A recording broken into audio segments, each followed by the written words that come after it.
بسم الله الحمد لله الصلاة والسلام على رسول الله صلى الله عليه وسلم السلام عليكم ورحمة الله وبركاته الشما هركفوني خبجمتوتا في جالتمتوتا جرتو بقي جراتن بقي ربي ساعتي كان أنا سنجي رفتوتا بلي يعني فبلتي وانتي يعني سنين جرا إجا أما بوستن جرا ميشا بليتي تنوي بيتوف دي مازر بقى بليان كيا مالي سني فكاتي يرو أما كانتي تعرفني makiinaan hin jiruumi taarifallee gaaratti saqqalaniimi waan dubbatan kana sanirrattuu makiinaan hin jiruumi hiriira dhaabbadhee laa ilaaha illallah dhaabbadhee kan ogoleen irraa yaate kana ila dadhabee haduu ka'e kana bar dhufee bosatti irraa wayii jennaaniini ani kontiraatan qabanne irra caalaa lokumatiyyaan haleela sanirratti immoo tuyyuu jechuudha. Wallaahin ulfaata meeshaa fe'uun ulfaata sila ofillee bakka yani anuma walumaa galatti lukaan deemee isiniin jechuu fedheetii deemee dadhabee bostatti hafuura baafadhee achiin silkitti tiyya gadi kaayadhee deemee kun amma bakka obboleettiin tiyya takka raakabootii Dubaay naabiti jette sanbituuf mana kana jiran isiniin jedha yoo bitee asittiin galillee isin agarsiisan isiniin jedha bi'idhinillahi ilkariim akkasuma jechuudha eega achi dhaqee wantoota achi keessa jiran maashaallah saaniin kun jechuudha raakabootiin kun waan inni qabu akkasuma saarbisii ta'a raakabootitti ta'a ma ba'aariif walla na akkasii isin laalaa isiniin jedha isin na daran beeytan ka bismillahirrahmanirrahiim maashaallah akkasii kanatti aansee maal isiniin jechuu barbaade viidiyoo kalee gadhiise keessatti obboleeyyan kiyya wallaahi baay'ee takka rifadhellee garuu nama hadhooftullee nama ibsuun dirqama waan ta'eef dubbadhe jechuudha. Namoota hedduutu maaliif rifadhellee namoota hedduutu bakka namoonni reef meeshaa lama sadii bitatan namoonni reef seenaa jiran namoonni meeshaa muraasa bitatan namoonni immoo jechuudha ani obboleettii tiyyaa meeshaa kana dafee sirraa fudhatuu dhabuu danda'a bakka haga haalli naa mijatutti yookiin haga ji'a kanaati of biratti naa qabi jedhan dhufanii keessan yaa Allah nutuyyuu si miidhee ki anatu si miidhee miyaan of yaadadhaan of galee jettan lakki akkasii miti meeshaan na bira tutturellee hin jira namoonni immoo tuyyuu jechuudha. Amma maan naan jette obboleettiin tiyya takka waa hedduu naa ibsite waa hedduu rifadhellee naan jette maaliif waan kana yookaan beekuu dhabuu danda'a namni akkasumatti bakka meeshaa fudhatee deemuu danda'a. Akkasii isin immoo meeshaalee babbareedaatu jira jechuudha waan babbareedaa isinii waraabee irra bakkee dhaqetti as keessaa laallattanii kunniin shaklaadha jechuudha zirgiin maayikaanillee jirti garuu ka qadaada qabu kun asumaan isinitti himaa shaklaa saramiika jechuudha hoola fadhaa isin caba innaa akkasii isin immoo as keessallee laallatuu dandeettan jechuudha. Akkasii osoo hin beeyne yookaan bitatanii fudhatanii deemuu danda'anii jedhanii obboleeyyan kee meeshaa kana waan gabarraa gurguramuun isinitti himaa jirra jechuudha. Waan gabarraa gurguramuun isinitti himaa jira haga humna xiyyaatitti jechuudha. Ka dhugaa dubbatu rabbii gaditti immoo waan jiru isinitti himaa jira. Kanaafi mee namni tokko yoo deemeetiin karaa kanatti maal baasa akkasuma bakka dadhabbiisa akkasumallee jechuudha yeroo osoo amma fakkeenyaaf dadhabee miti bishaanumaan dhugaa obboleeyyan bishaan leetirri lamaa birrii meeqa galaa jira beeytani buddeena takkittiin birrii meeqa galaa jira beeytani kana bakka garuu namni osoo kana walirratti herreege walillee fayyaduu hin danda'u. Kana hundaayyuu obboleeyyan kiyya amma wanti kana isiniin jedhuu fi waan jiru walitti himnee fakkeenyaaf namni ulaagaalee isaa jechuudha tartiiba isaa akkaataa inni waan kana itti hojjetu beekuun dirqamaaf san dubbadhe malee warroota obboleeyyan kiyya kalee dheengadda dhuftanii meeshaan lama sadii na bira jiru isiniin hin jenne mootuyyuu inshaallah namni addisii seenullee haa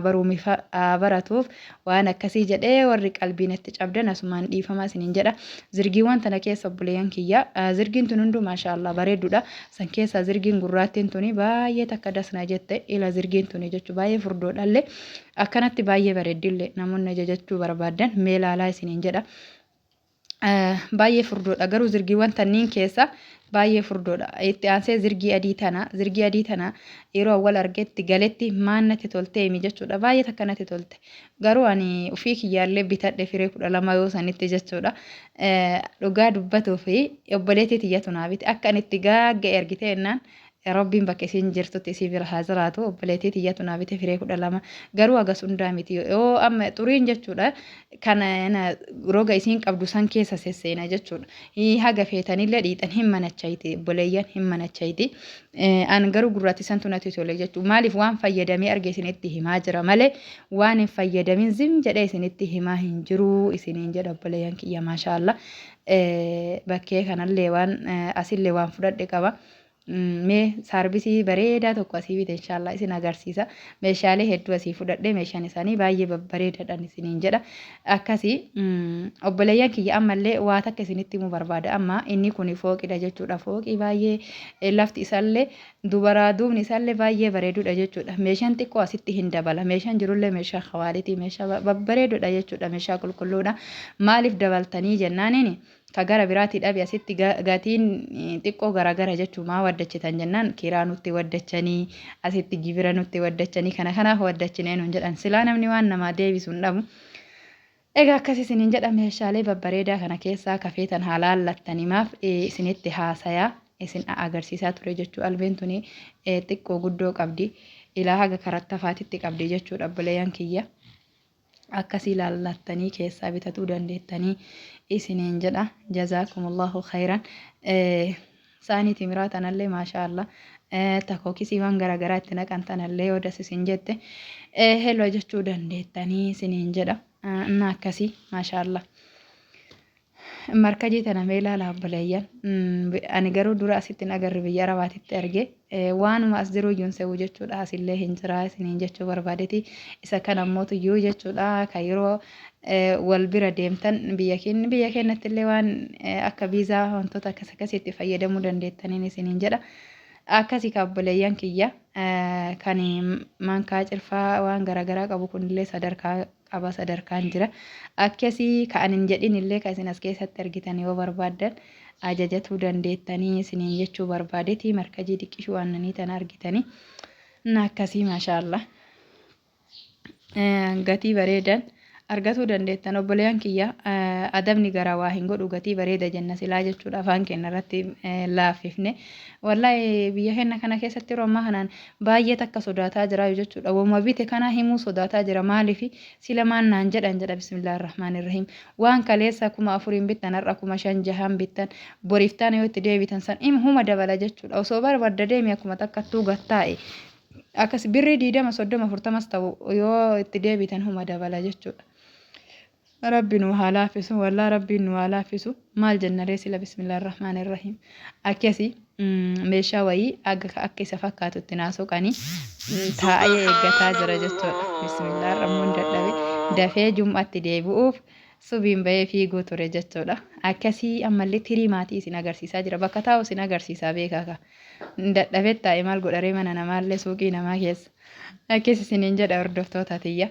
dhugaa rabbiititti meeshaa kan akkaataa itti walitti qaban wallaahi rabbumatu beekaa jechuudha bakka namni jireenya tan akkanatti taa'eetiniin hin eegu hin fiiga jecha maaf battisa malee garuu alhamdulillah ala kulli haal akkasii walirraan waa offolchu isiniin jedha obboleeyyan keenya daafi walii keessanillee nurraan bu'inii kennallee isinirraan bu'inii obboleettiin tiyya takka saanii shorbaa naan jette saanii shorbaa san mee tana keessa haalaallattuuf saanii shorbaa tan arginaan lafumaayyuu ol ka'een jedha saanii roga qabduun dhabe yeroo sanitti jechuu saanii shorbaa saanii garuu madaanni bahe naan jette taroga qabdu meeshaalee biraa bitatte taroga qabduun agarree mi'as keessaa laalii garuu anta adiin ama fuudhetu natti hin toltu yoosuu mana chaayite jechuudha mana maatiititti akkasii daalattii fi diimtuun tunfaa qillaanii natti hin tolle garuu filannoon namaatiif fedhiin namaa garagara waan ta'eef haa isin maal laaltuuf yaa argee jennaaniin waraabee isiniin jedha mastaaxabaa haftaamotaa kanallee saanii dhiqaa jechuudha ka haftaamonni itti fayyadaman kanallee dhahabii fi foddiinillee haa laaltaniif isiniin jedha. Egaa obboleeyyan kiyya akkasii faarmuuzii xiqqishuu tanaa namni ummaan teessan waan marka jette feette haa cororrattu bittaniif hin jirtan yoo jiraattan immoo heloo jedha ofii keessaniifu waan akka shaayii aannanii wantoota bakka xixiqqoo itti naqattanii achi kaattan jechuudha kuni huruufa qubee arabiitiin ani kaa dubbisa isaa waan jedhu naan dubbifamne qubee ma irratti arge malee annatti bareedee jennaan isinitti agarsiisaa jira. Akkas isiniin jedha hordoftoota fi kabajamtoota kiyya viidiyoon kiyya dhumarra ga'u ka'ee jira. Jalqabarraa haga akiraa warri nafaana turtan guddaa takka galatoomaa isiniin jedha. Wanni ani dhufeef immoo viidiyoo dheengadda waraabirratti qalbiin ittiin cabina na jala rifatina obboleeyyan kiyya isin anaaf qaaliidha wallaa isin anaaf qaaliidha maaliif obboleeyyan tiyya caalaa natti asaantan obboleeyyan tiyya caalaa gaddaa gammachuu kiyya agartani qalbii teessan cabsullee hin barbaadu isiniin jedha baarakallaahu fiikum. Egaa obboleeyyan ofii namni qalbii hin cabsu qalbii natti hin cabinaa isiniin jechuu barbaadeeti isin wanti mee yoo isinitti tolte as keessallee halaaltaniif isiniin jedha obboleeyyan kiyya. Inni hangafni immoo tuyyuu jechuudha dubbiin xiyyaddaan hin citiniif viidiyoo kanatti dabalee viidiyoo kana irratti sagalee hidhaa jira akka sagalee hidhaa jiru ni beeytan jechuudha. Kanaaf isiniin jedha obboleeyyan kiyya baarakallaahu fiikum maaliif akka wallaa isin irrifachiisu bi'idhnillaahi ilkariim rabbiin waan afaan kiyyaa bahu waan harka kiyyaan ani hojjedhu waan gara luka tiyyan an deemu na haa tiisu na haa eegu walirraa nu haa tiisuun isiniin jedha siiniin tun diqoo siiniiwwan tanniin keessaa gatiin isii tunniin jechuudha 2,500 2,600 2,400 tun immoo ilaa hanga 2,000 isiniin jedha. Barakallahu fiikum. Yoo mootiyyuu jechuun isin wanta nagatii isin hundaa isin nutti hime jettan viidiyoo ga isin dhiisaa gatiilee isinitti himaa isiniin jedha koomentii keessan eega. Egaa akkas obboleeyyan kiyyatti karabbii keessanaa tura waroonni meeshaalee kanas tahee kabiroollee meeshaalee mana keessaa ajajachuu barbaadan lakkoofsi kiyya duwwaa 964242526 feetan dhufatanii narraa fudhattan feetan mana isinii geessa. Komishiina kafaltanii jechuudha akkasumallee makiinaa kafaltanii yoo karama gabaabaan hidhee tottolchee rattabe dhuftanii fudhachuu dandeettaniin isiniin jedha. Akkasii obboleeyyan kiyya haga amma hojii turre keessatti wannan isinitti balleesse yoo jiraate dhiifama dilbii isin gaafadha. Haga viidiyoo biraatti walitti deebinutti assalaamu alaykum warahmatullaahi wabarakaatu. Yaanni kiyyaa fi hojiin kiyya yoo isinitti tole akkasumallee jechuudha obboleeyyan tiyya tana guddisuu barbaadan hedduutu jira. Laayik sheer koomentii yaada keessan naa kennaa. Obboleettii tootaniin qabaachuudhaaf gammadu ati waan guumtu sittiin